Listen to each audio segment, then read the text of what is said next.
আসসালামু আলাইকুম প্রিয় দর্শক, ডাকসু নির্বাচন নিয়ে এখন কিন্তু বেশ জমে উঠেছে। আর মাত্র 7 দিন আছে, 1 সপ্তাহ পরে ডাকসু নির্বাচনের নির্ধারিত করা হয়েছে টাইম 9 সেপ্টেম্বর, আজকে 2 সেপ্টেম্বর।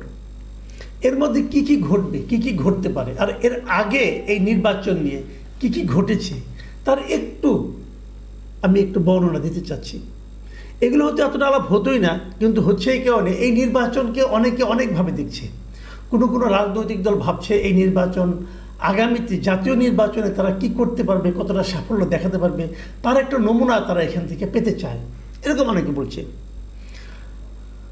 আবার এতটাই এটা রাজনীতিকরণের কথা তারা বলছে, পাশাপাশি দেখেন কোনো রাজনৈতিক দল তাদের যে ছাত্র সংগঠন আছে, ছাত্র শিবির বলেন, ছাত্র দল বলেন, বাম দলগুলো বলেন, তারা কেউ কিন্তু নিজেদের নামে কোনো প্যানেল দিচ্ছে না। তারা প্যানেল দেওয়ার সময় একটা সাধারণ ছাত্রদের একটা পরিষদ, প্রতিরোধ পরিষদ, স্বাধীনতা পরিষদ, এই ধরনের নানা ধরনের পরিষদের নাম দিয়ে তারা কিন্তু এই নির্বাচনটা করছে। কেন করছে? কারণ একটাই, যে ইউনিভার্সিটির স্টুডেন্টদের মধ্যে ছাত্র রাজনীতি অথবা কোনো একটা বড় দলের লেজুর ভিত্তির রাজনীতির প্রতি এক ধরনের অনীহা হয়তো বা আছে, নাহলে তারা নিজেদের নামটাকে কেন আড়াল করতে চাইছে, এটা আমরা দেখছি। নির্বাচন নিয়ে অনেক কিছু হয়েছে। এর মধ্যে সর্বশেষ যে ঘটনাটা হয়েছে, যেটা নিয়ে আমি আলোচনা একটু করতে চাই, সেটা হলো হাইকোর্টে একটা রিট হয়েছিল। সেই রিটটা হলো একজন স্টুডেন্ট, মুক্তিযুদ্ধ গণতান্ত্রিক আন্দোলন বিষয়ক সম্পাদক, উনি বাম জোট মনোনীত যে প্যানেল, সেই প্যানেলের এরকম একটা পোস্ট নতুন ক্রিয়েট করা হয়েছে, মুক্তিযুদ্ধ গণতান্ত্রিক আন্দোলন বিষয়ক সম্পাদক। এই প্রার্থী হলো ফাহমিদা আলম নামে একজন মেয়ে।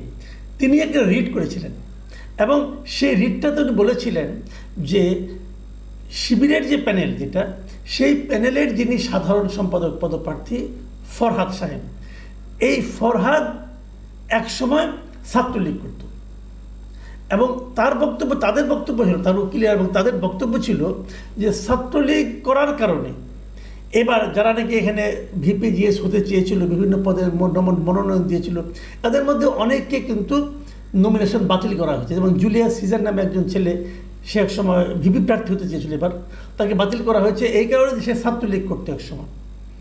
ছাত্রলীগ করার কারণে এই ঢাকা ইউনিভার্সিটির 128 জন ছাত্রের ছাত্রত্ব বাতিল করেছে। কিন্তু মানে একটা কথা মাথায় রাখতে হবে, বিশ্ববিদ্যালয়ে কিন্তু রাজনীতি করে না, কিন্তু রাজনৈতিক কারণে বিশ্ববিদ্যালয় কিন্তু এতজন ছাত্রের ছাত্রত্ব বাতিল করেছে। ছাত্রত্ব বাতিল করা মানে কি, তার জীবন শেষ, কিন্তু তো সেটাও করেছে। তো এই ফাহমিদা আলমের বক্তব্য ছিল যে ফরহাদ যিনি আছেন, যিনি শিবিরের জিএস ক্যান্ডিডেট, তিনি একসময় ছাত্রলীগ করতেন বলে উনি বলেছেন, বিভিন্ন জায়গার ডকুমেন্টে উনি দেখিয়েছেন। তো ইনি তো ছাত্রলীগ করতেন, তাহলে এবং উনি ছাত্রলীগ থেকে যে পদত্যাগ করেছেন তাও না। গত বছরের অক্টোবরে, 23শে অক্টোবর কিন্তু ছাত্রলীগকে নিষিদ্ধ করা হয়েছে। তো নিষিদ্ধ সংগঠন যিনি করতেন, উনি ওই সংগঠন থেকে সরে আসছেন, তা তো প্রমাণিত হয় নাই। তাহলে উনি কিভাবে থাকবেন, উনি কিভাবে নির্বাচন করবেন, এই ছিল তার পয়েন্টটা। এই পয়েন্টে যখন আদালতে গিয়ে হাইকোর্টে গিয়েছে, রিট করেছে, হাইকোর্ট যে কাজটা করেছে যে পুরো নির্বাচনটাকে স্থগিত করে দিয়েছে। এখন হাইকোর্টের এই স্থগিতাদেশ নিয়ে এটা ঘটনা হচ্ছে কালকে কিন্তু চেম্বার আদালতে গেছে ঢাকা বিশ্ববিদ্যালয় কর্তৃপক্ষের যে আইনজীবী তারা, এবং চেম্বার যা জানিয়েছে যেটা পূর্ণাঙ্গ শুনানি না হওয়া পর্যন্ত হাইকোর্টের যে স্থগিতাদেশ সেটা কার্যকর থাকবে না বলে তারা জানিয়েছে। এখন আপিল বিভাগে পূর্ণাঙ্গ শুনানিটা কবে হবে? আগামীকালকে হবে। তবে আগামীকালকে আমরা জানতে পারবো যে নির্বাচনের স্থগিতাদেশ থাকবে অথবা অন্য কী হবে। এখন আমার যে বক্তব্যটা আমি যেটা বলতে চাই এখানে ছোট করে, সেটা হলো যে যিনি রিট করেছেন তিনি গেলেন যে ফরহাদের মানে জিএস পদপ্রার্থী ফরহাদ যিনি আছেন, তার মনোনয়নপত্র বৈধ হবে কেন, হওয়া না হওয়া নিয়ে।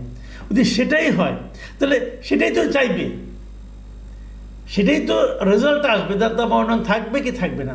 কিন্তু রায়টা কি আসলো যে নির্বাচনটাই স্থগিত হবে, নির্বাচনের কার্যক্রম আপাতত স্থগিত, পরে আমরা এটা নিয়ে আলোচনা করবো, পরে আমরা আরও সবগুলি চেক করবো, অমুক করবো তমুক করবো।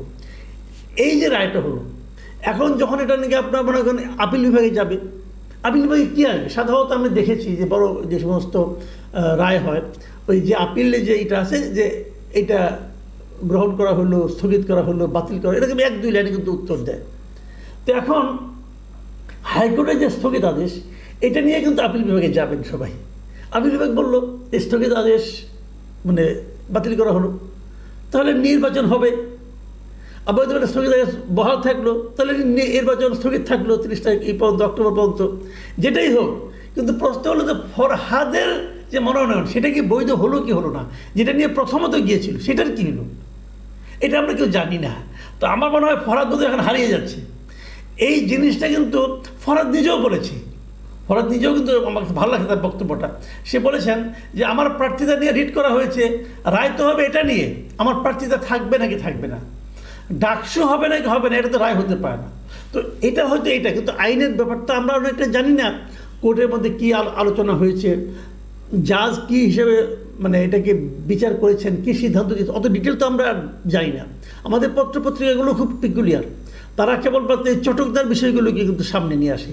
এবং বিষয়টাকে এমন হয়ে গেছে এখন যে সঠিক কি বেঠিক সেটা দেখার আগেও একটা বড় প্রশ্ন কিন্তু থাকবে, সেটা হলো যে এটাকে বন্ধ করে দিলে মারামারি শুরু হতে পারে, রক্তারক্তি শুরু হতে পারে, নিয়মকানুন যাই হোক না কেন, যুক্তিতর্ক যাই হোক না কেন, যদি সেরকম কিছু হয় তাহলে কিন্তু নির্বাচন হয়ে যাবে। কিন্তু ফরহাদের যে যে প্রশ্নটা ছিল, সেই প্রশ্নের জবাব কিন্তু আমরা হয়তো বা পাবো না। তো এটা কেন? আবার এদিকে আরেকটা ঘটনা হলো, যে ছাত্রী এই রিটটা করেছিলেন, রিট করার পর যখন নাকি প্রাথমিক একটা আদেশ পাওয়া গেলো হাইকোর্ট থেকে, তখনই দেখলাম যে এই ব্যাপারে কিছু কিছু স্টুডেন্ট খুব উত্তেজিত ভঙ্গিতে নানা রকম স্ট্যাটাস দেওয়া শুরু করলো। এদেরই একজন হলো আলী হোসেন, উনি সমাজবিজ্ঞান বিভাগের একজন ছাত্র। উনি একটা স্ট্যাটাস দিয়ে দিলেন যে এই ছাত্রী বিশ্ববিদ্যালয়ের নির্বাচন হবে কি হবে না, ডাকসু হবে কি হবে না, এই আলোচনা গুরুত্বপূর্ণ আলোচনা হলো, গণধর্ষণের জন্য পদযাত্রা করতে হবে, এটসেট্রা এটসেট্রা, ভয়ঙ্কর অশ্লীল কথাবার্তা তিনি বলেছেন। তো এটা নিয়ে আবার আরেক আলোচনা। এর মধ্যে দেখলাম সেটা নিয়ে নাকি আপনার হয়েছে, একটা তদন্ত কমিটি হয়েছে। তো হচ্ছে তদন্ত কমিটি, কী রেজাল্ট আসবে জানি না। ওই ছেলেও দেখলাম পরে আবার ফেসবুক লাইভে এসে ক্ষমা চাইলেন যে আমার ভুল হয়ে গেছে। এগুলো আরেকটা জিনিস দেখলাম, আমি কতগুলো জিনিস খেলে টুকটাক বলে যাচ্ছি আপনাদেরকে, পরে একটু আলোচনা করব। সেটা হলো যে ডিএমপি কমিশনার বলেছেন যে নির্বাচনের দিন ওখানে প্রচুর পুলিশ থাকবে, নির্বাচন ভণ্ডুল করতে দেওয়া হবে না। আমি বুঝতেই পারলাম না যে ঢাকা ইউনিভার্সিটি ইলেকশনে ডিএমপির কী ভূমিকা, পুলিশ কেন থাকবে, এটা কি যুদ্ধ হচ্ছে নাকি ওখানে?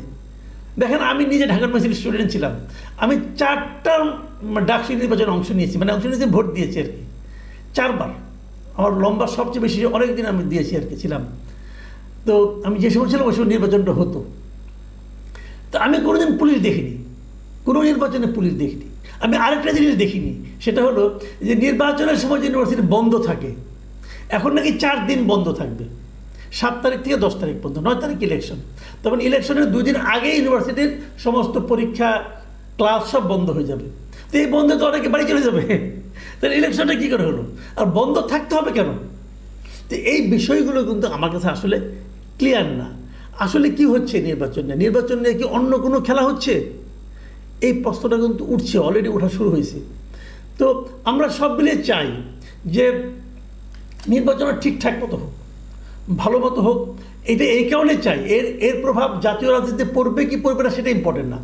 ইম্পর্টেন্টটা হলো যে মানুষের মধ্যে একটা গণতান্ত্রিক চেতনা, গণতান্ত্রিক মানে আপনার একটা যে আপনার একটা প্র্যাকটিস, এটা চলে আসুক স্টুডেন্টদের মধ্যে আসলে ধীরে ধীরে মানুষের মধ্যে এটা কিন্তু ছড়িয়ে পড়বে। একটা ইতিবাচক দিকও আছে। এই জন্যে আমরা মনে করি ডাকসু নির্বাচনটা ভালোভাবে হোক, ঠিকঠাক মতো হোক, এবং ফরহাদের প্রার্থীতে থাকা না থাকাটা নিয়েও একটা সুনির্দিষ্ট সমাধান আসুক। কারণ যে পয়েন্টে তার ব্যাপারে রিট করা হয়েছে, এই পয়েন্টটা কিন্তু আপনি একদম ইগনোর করতে পারবেন না। সে তো ছাত্রলীগের নিষিদ্ধ করার পর সে তো ছাত্রলীগকে পদত্যাগ করেনি, তাহলে কীভাবে হলো ওটা? তো এটা নিয়ে আলোচনা হোক। আমি চাই যে এটা একটা